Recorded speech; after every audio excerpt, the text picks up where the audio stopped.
प्रयागराज में एक सेठ जी थे, सत्य घटना है, उनके कोई संतान नहीं थी, तो उन्होंने एक मंदिर बनवाया कुंज बिहारी लाल जी का। तो कुंज बिहारी जी को ही अपना बेटा मानते थे, कुंजो बेटा कहते थे। एक दिन गांव के सब लोगों ने कहा, बोले सेठ जी आपकी इतनी बड़ी संपत्ति है, आधार जाओगे तो इस संपत्ति को कौन संभालेगा, एक बालक गोद ले लीजिए। तो सेठ जी कहते क्यों, तुम्हारी संपत्ति कौन संभालेगा? बोले हमारे तो बालक हैं। बोले मेरा भी बेटा है कुंज बिहारी, ये संभालेगा सब। गांव के लोग सब हंसने लग गए, बोले ये कुंज बिहारी क्या संभालेंगे।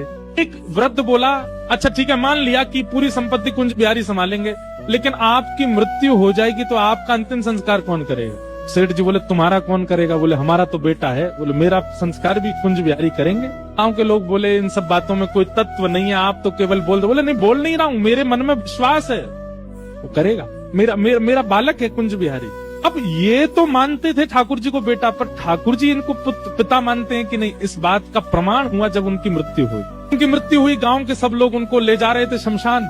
छोटे छोटे बालक, असंख्य बालक आकर के रोने लगे। सेठ जी चले गए, हमको दूध पिलाते थे, चांदी के गिलास में हमको दूध पिलाते थे, हमको टॉफी खिलाते थे, हमको इमली खिलाते थे। सब बालक रो रहे थे। गांव के लोग बोले अरे देखो सेठ जी के बालक नहीं थे ना, गांव के सब बालक, दूर दूर के गांव के बालकों से प्रेम कर, देखो कितने सारे बालक आ गए। सब में चर्चा हुई, बोले इनका संस्कार कौन करेगा। अभी एक बालक बहुत जोर जोर से रो रहा था, तो गांव के लोग बोले ये बहुत रो रहा है, ये बार बार सेठ जी का अंगूठा पकड़ करके कह रहा मुझे भोजन कौन कराएगा, मुझे कौन सुलाएगा, इसी से करवा दो। इस बालक को अग्नि दी और परिक्रमा करवा के अग्नि करवा दी।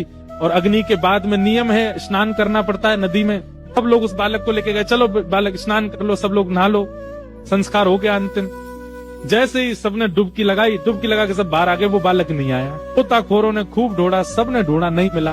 अभी किसी के मन में आया, बोले वो कहते थे कुंज बिहारी संस्कार करेगा, दौड़ के चलो कुंज बिहारी के मंदिर में। दौड़ करके सब लोग गए तो क्या देखा, श्री कुंज बिहारी लाल खड़े हैं और उनके सर्वांगीण वस्त्र जो हैं उनसे यमुना जी का जल चुचा रहा है, मानो गोता लगा करके आए। सत्य घटना ठाकुर जी ने प्रस्तुत कर दिया कि वो उनको अपना पिता मानते हैं। ठाकुर जी की कृपा पाने के लिए राधे राधे जरूर कमेंट करें।